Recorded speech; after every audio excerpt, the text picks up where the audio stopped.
Hi Melody, I'm Corinna from the Positive Vibe Tribe, and I'm welcoming you to talk to us today. And Melody Tribe is an energy healer, soul coach, award-winning author, and podcaster. And I'm really excited to have her here as a guest today, because she's got so much to share, and especially her wonderful book called The Emotional Survival Guide, which is really aimed at sort of empaths and light workers and really frontline workers. So, Melody, welcome to the tribe, and give the tribe a little bit of intro and some background about yourself, and tell us about you as well. Hi, Corinna. It's very nice to be here with the tribe. I have been a member of the tribe for a little while, so I've been watching all the good things that come out of that group, and it's great to see. I have been a healer, color therapist, you kind of name it, energy worker for the last 25 years. And it's been a very interesting journey, as I'm sure a lot of your tribe know already. And recently, I suppose in the last 10 years or so, I have been writing books. And basically, I take what I've learnt and the angels have so kindly given me in a series of attunements and ways of looking at how the body works, and especially the interaction between our physical body and our soul body, and how we can bring more of that soul into the earth plane and feel comfortable with that process. I'm an empath as well, highly sensitive, and a lot of the techniques that are in the book are there as a result of my own journey of trying to cope with the energy. So that's a little bit about me. I'm living in Sydney, Australia, and yes, we're in lockdown too. Oh, it's challenging times at the moment, isn't it? So this book is really, really relevant to this time and to our tribe and to so many people. So I read the book and wow, it really resonated, and the tools in there are so useful. So I'm just so excited to have you here to be able to share that with our tribe. Um, What yeah. what I was going to say is those I wanted to make the tools really practical, and sort of not so fluffy woo woo, and more, you do this and you do this and you do this, so that those that are not so open to spirit can still gain benefit, because just because you are um, spiritual doesn't necessarily mean you're an empath, and also being an empath doesn't mean you're spiritual. So I needed to bridge that gap a bit with the process, which is why there are so many different kinds of techniques in there to help people that maybe like one more than another. Yeah. Absolutely, and that's the thing I can see. It's not just aimed at people who are spiritually minded. It is very practical. So even if you aren't into the spirituality side of things, you can just pick this book up, and there is a tool there that is going to really help you in with your emotional well-being, and if you suffer with anxiety or any sorts of any kinds of emotional problems as well. I mean, I really liked the Teflon coat, so I don't know if you can talk about the Teflon coat. I love it. Well, I was the Teflon coat's got a bit of a story to it. I was having trouble going into shopping malls, and because as an empath, what happens to you is you get bombarded by all of that energy of every person that walks into that space. So just imagine for a moment that you have gone into this, the main area of a shopping mall, and let's say it's 10 o'clock in the morning, which is quite early for a shopping mall, right? Hmm. And you're there, and up until 7 o'clock the night before, there'd been, let's say, 10,000 people through the door. And they had left bits of themselves and their feelings and their emotions all kind of hanging around in that space. And then you as an empath go walking into that. And it's like a war zone for you if you're an empath, because you are bombarded by that emotional energy. And Yeah. sometimes, if somebody's had a difficult moment in that place, they might even fracture part of their soul and leave it hanging. So not only will you have the energy that's left, but you may also have soul fragments left as well.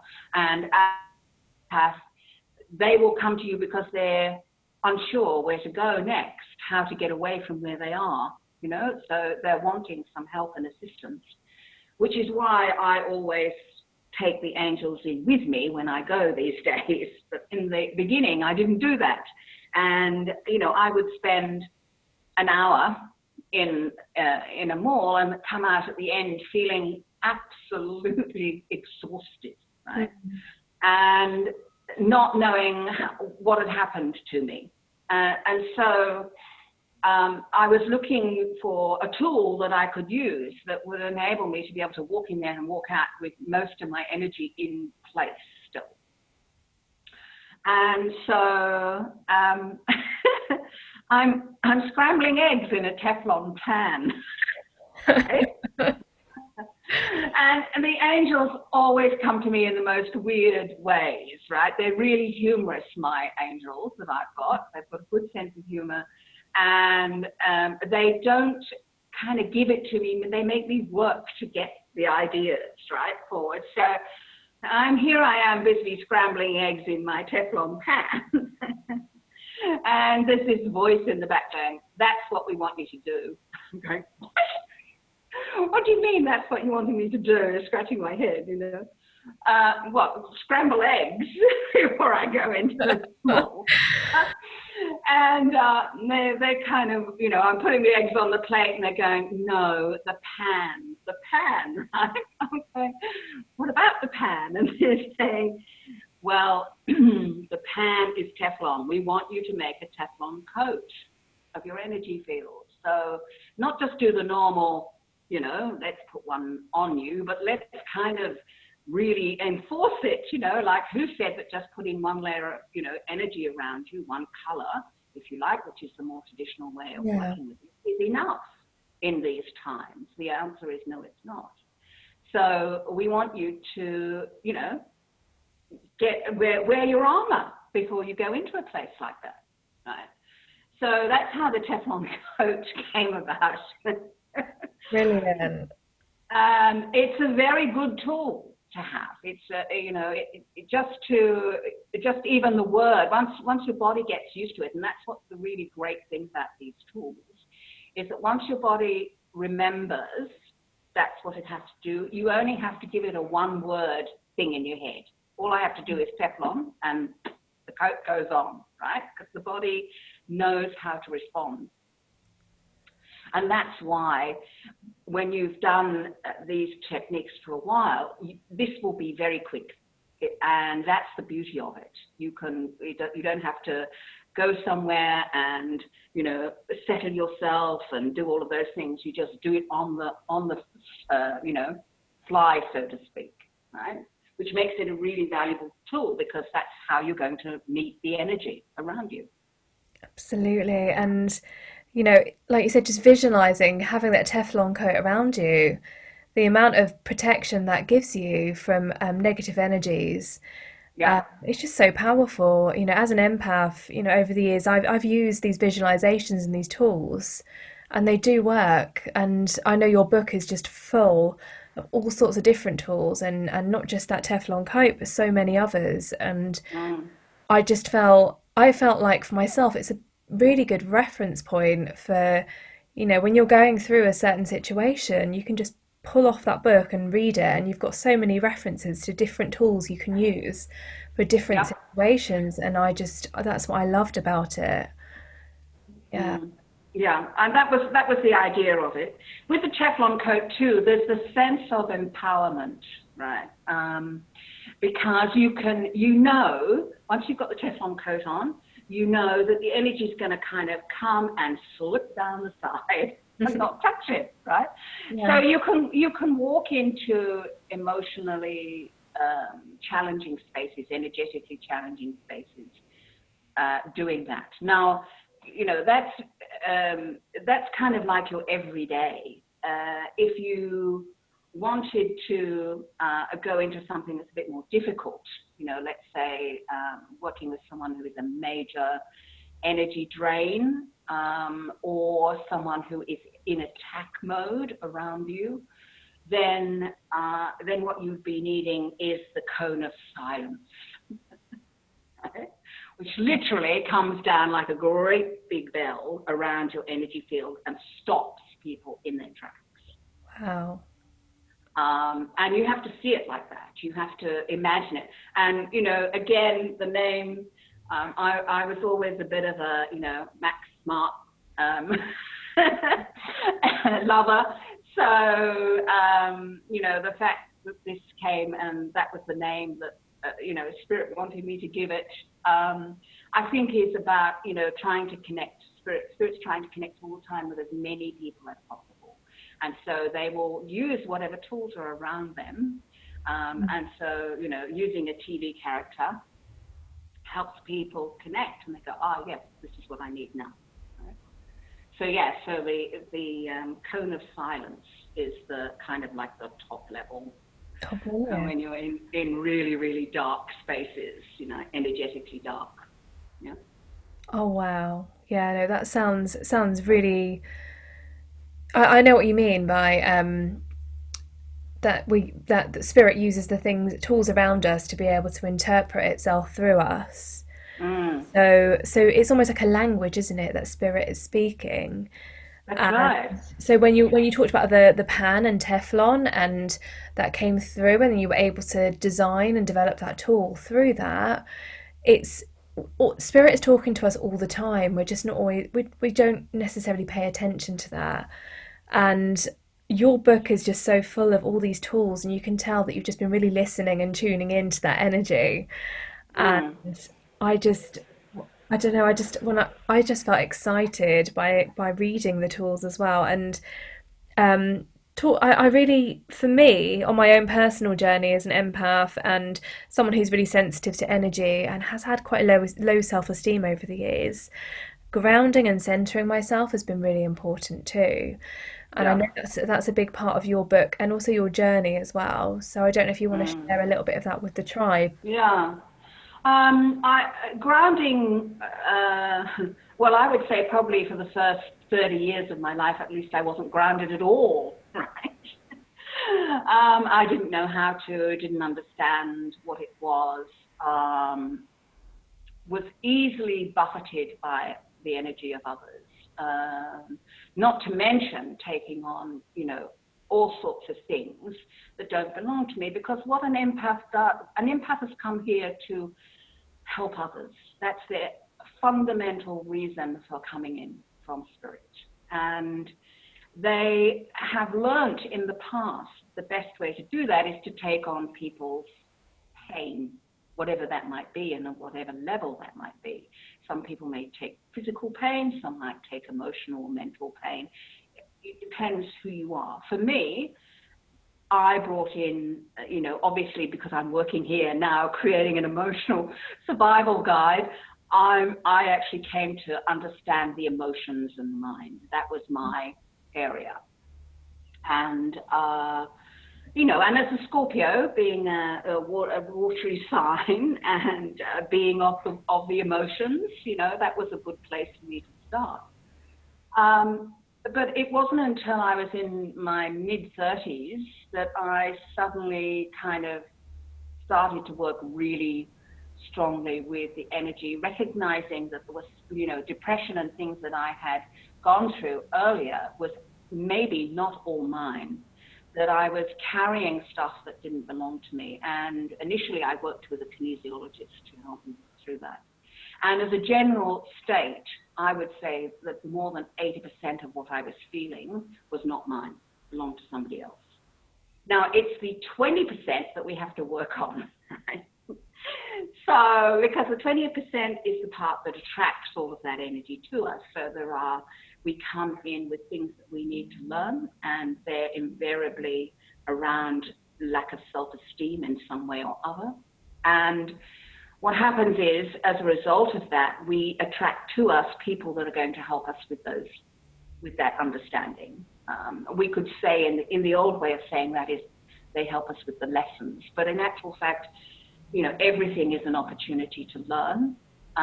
So it's more than a lesson. It's something that we have come to understand more fully. And ultimately, at the bottom of all of that work is a strengthening and acceptance of oneself, because it's our judgment which keeps us in the pain. Right? So as part of that, I kind of went, well, I'm going to have to get some tools, because clearly I need to do something. So from around the 35 up, I have spent that time, and we're talking nearly 30 years now, right? Going into energy, working out what it was about and how it worked and why I was so sensitive to it. And in the beginning, I felt it was a pain in the neck, I can tell you. I was like, God damn, here we go again, being overwhelmed by somebody else's stuff. But, we can't fully embrace all that is possible for us in the goodness, in the joy, unless we are willing to also feel everything. You can't just go, I want to only feel the good bits, right? Because you'd be out of balance. And the idea is that we feel everything and we express everything. And if you look at a baby or a young, toddler, you will see in the space of an hour that child can have absolute joy, be in a tantrum, be very empathetic for other people, be sullen, all in the space of an hour. And what children are trying to teach us, because they haven't had that filtering done on them and they haven't been programmed yet, is how we're really meant to be, which is to be able to have any emotional experience and express it in the moment and then let it go. And what happens is the really happy times, they become very fleeting, because vibrationally they're a high vibration. We can't hold on to them the same way. But something that is negative, actually, its resonance is very low, and so therefore it can hang around. And sometimes we hold on to those things because that's how we've been programmed to feel that life is about. So if you think about how your parents look at the world and how you look at the world and how you're wanting to change that, but you keep falling back into their pattern, that means that that pattern is already established within you, and you're needing to have a look at what that pattern is so you can release it, so that you have more freedom to be in the moment. So the freedom of being in the moment and experiencing everything, that means you need to have a really light energy and a porous receiver, so you can collect everything and have an experience of life. And if you don't do that, then you're only living a tiny part of life. And if you try to control it and say, well, I only want happy times, then you're not fulfilling your soul's reason for being here, which is to have a full experience. Wow. Yeah, that makes so much sense. And I find as well that when I'm not living in the moment, I'm not present and I'm not here, and I'm in the past or the future, then my life has no richness. It doesn't have meaning, and it doesn't have purpose. That's right. And then you kind of go, what's my life about? Many of those people that are rushing around trying to get excitement in their life, it's because they don't have that richness and that understanding. And in actual fact, what we need to do is slow down. And I think the bigger picture of what we're going through with the current situation is about slowing us down so that we can appreciate what really is important. And it's not things, and it's not racing after the latest whatever, right? It's actually appreciating who we are, where we are on this planet, who are close to us, where do we feel the most connection. Those are the things that are important. And slowly, in fact, when you think about it, it's not been very long. If we can change who we are in the space of a month, imagine what is possible. terms of the world. I mean, that actually really excites me, the fact that, if we can get enough people understanding that this is what it's about and where we need to go next, then all those people with all the answers to all the problems that we have, they will be rising up and taking their place. And that's what needs to happen. And this is why we created the tribe, because I feel like we are enabling people to rise up, Yeah. and through this group, through this beautiful group of people, and having guests like yourself on our tribe, we're spreading the love and the light and helping people to rise up, and that's what it's all about. We all get to Mm. share our voice, we all get to be heard, and we all get to shape the world that we want to live in. Yeah, exactly. And, this is why I felt the urgency of getting this book out now. It was like, you need the tools, guys. We're very good. Well, we're not so good, but we're better at, I'll put it that way.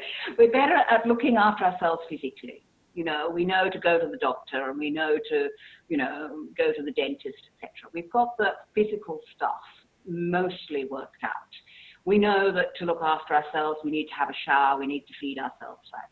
But there's very little talk about what we do for the emotional, mental bodies of ourselves. That is still taboo for many people. And I wanted to enable people to take responsibility for that part of themselves as well, and to recognize that these techniques are as important as brushing your teeth every day. Absolutely, and it's so true. And even doing simple things like putting up a barrier of protection around you when you leave the house through a Yeah. visualization, the effect that has on your day, and it does work. I've Yeah. tried and tested these tools, and being Yeah. a healer myself, I've had to, because working with clients and stuff, you're working with other people's energies, and you really have to protect yourself sometimes, Mm. in fact all the time, Yeah. because you end up absorbing that negativity, and it's not intentional, but we're some people are more sensitive than others, but ultimately, these tools are so useful for everybody to know, because I think Mm. a lot of people don't necessarily understand the power of just having a visualization or having a tool to use Yeah. on your emotional well-being. And someone who suffers with anxiety, for example, could really benefit from most of these tools. And I've been that person, so Yeah. Yeah. yeah. I think, if we looked at the world, the two major things, if you like, that are, worrying people the most, in terms of mental disassociation, if you like, with the world, the way they do that is through depression and or anxiety. It's either one or the other. Depression is a bit like living in the past. So you are using the past all the time to measure your day. You're not being present. And anxiety is about being too far in the future. And so this is what's happening now, and oh my God, what will happen in the future is how you're approaching your life. And those are states which we can have nothing to do with, really. The future is only possible by what we do now and be present. And the past cannot be released. All the things that you feel uncomfortable about can't be accepted until you accept that you are here, that it's happened, and now you have a choice to decide how you want to look at that. And so being in the present is the only moment of power.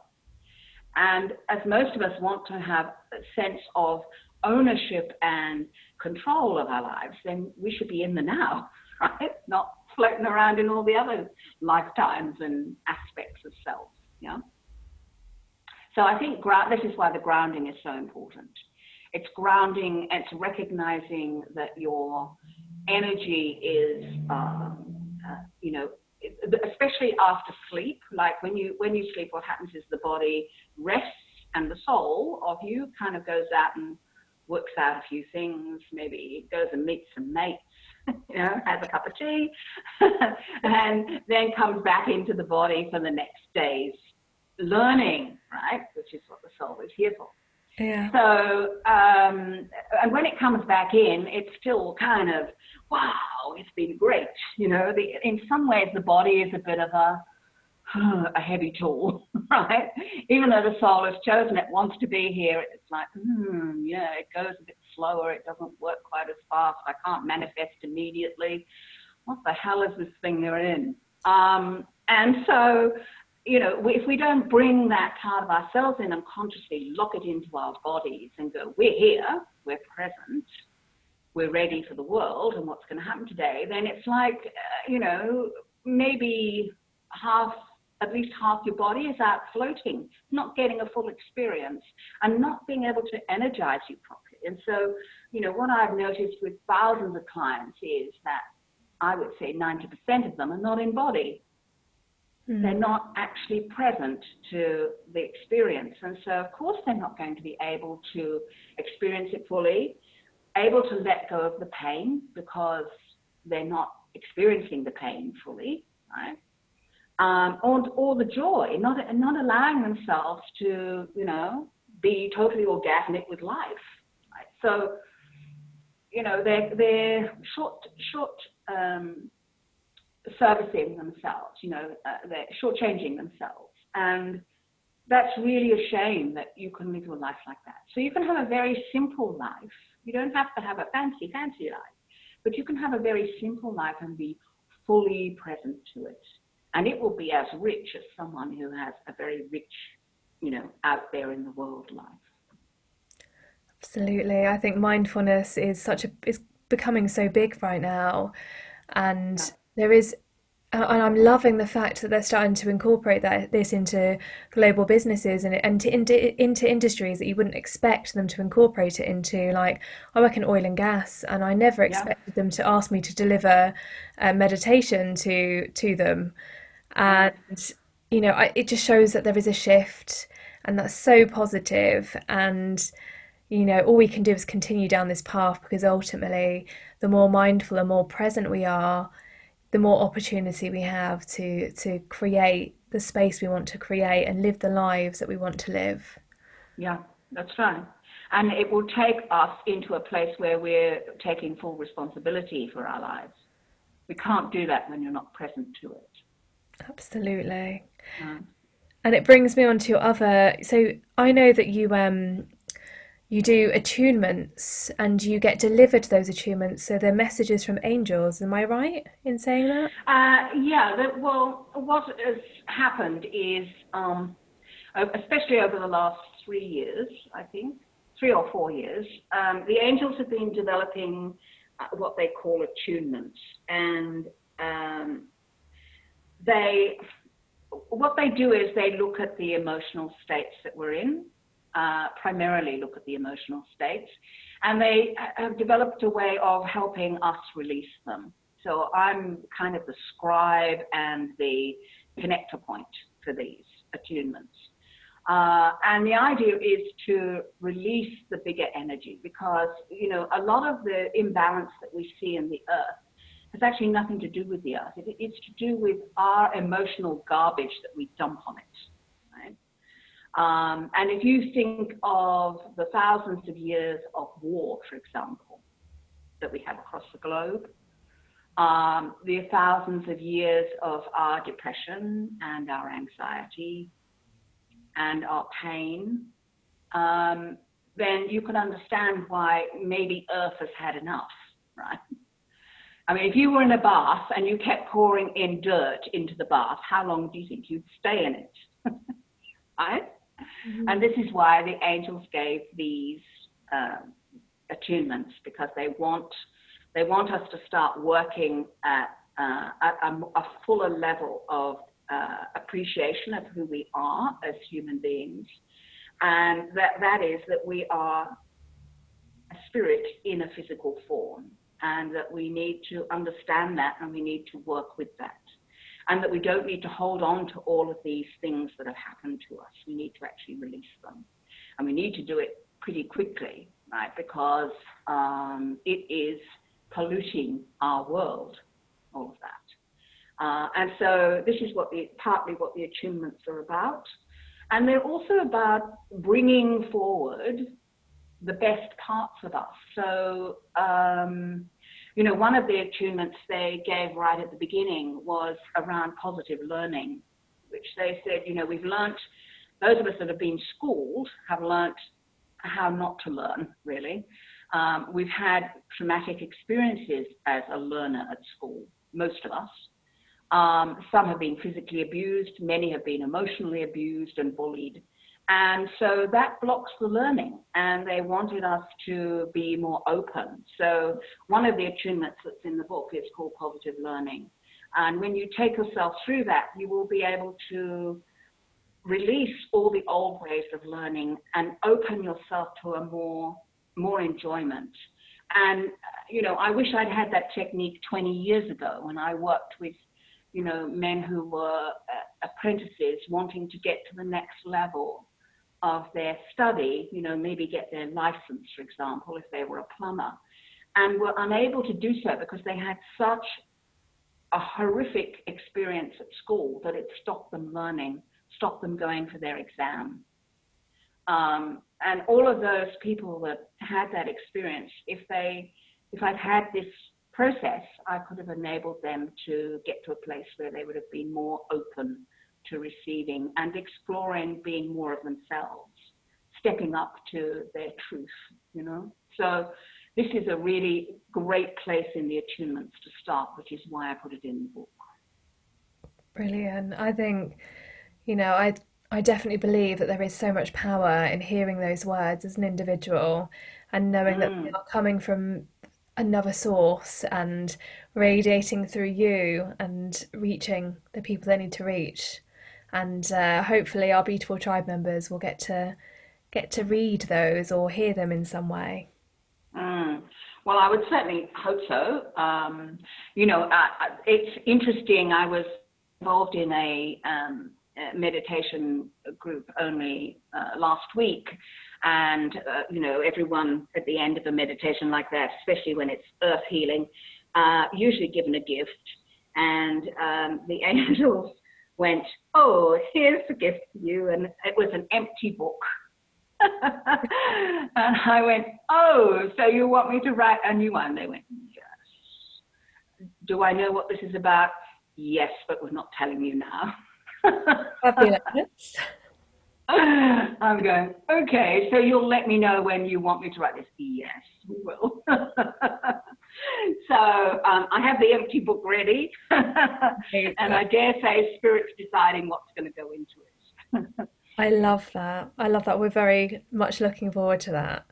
Yeah. And so, uh, in terms of your book, then, when's it going to be released and how can people purchase that book?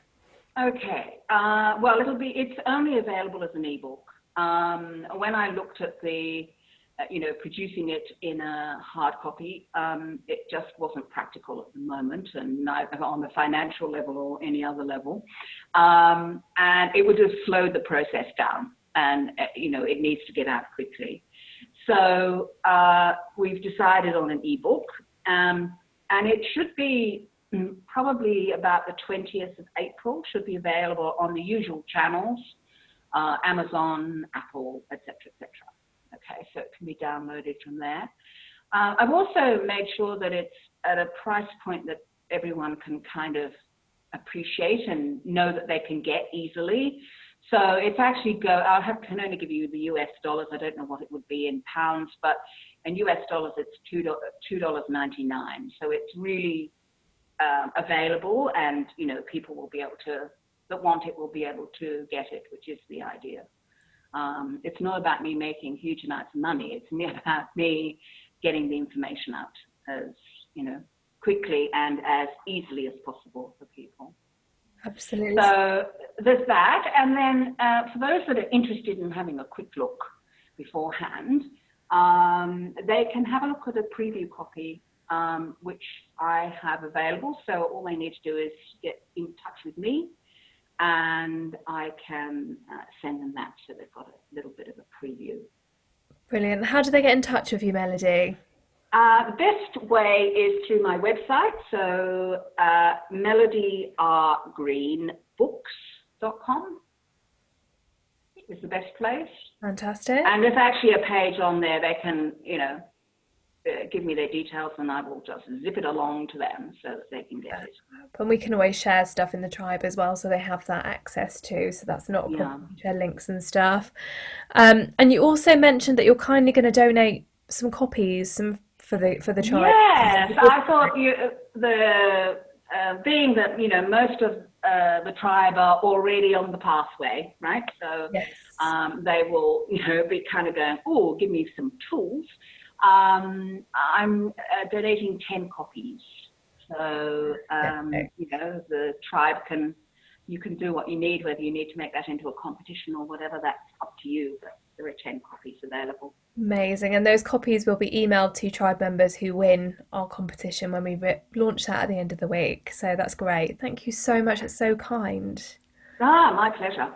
My pleasure. More people, more ways of it getting out there. I mean, it would be really fabulous to think that, if we've got lots of healers and workers, light workers on this, in this tribe, that they're able to incorporate those ideas and then share them with their clients, because that's how it's going to go forward. It would be nice to think that these are going to become first aid, the same way as we learn how to resuscitate someone. Yeah. Absolutely. Same way. Yeah. Absolutely. And before we end our interview together, do you have any parting words for the tribe? Any words of advice or encouragement, or anything you'd like to share?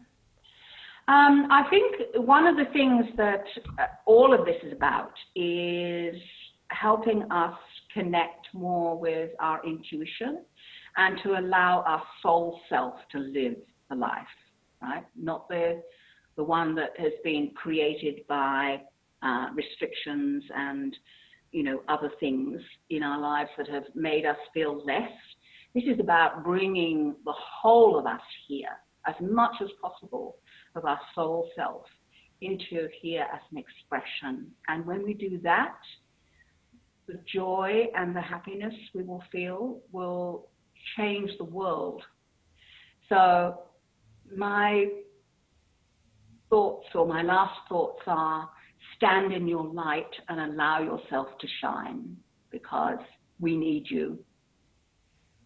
I love it. It makes my heart sing, and it's all about standing in your light and shining as brightly as you can. And our tribe members are so special, and we're so honoured and blessed that you came and spoke to us this evening. So thank you so much, Melody, for your time and your That's my wisdom pleasure. and your beautiful book and your gift of 10 free copies to our tribe members.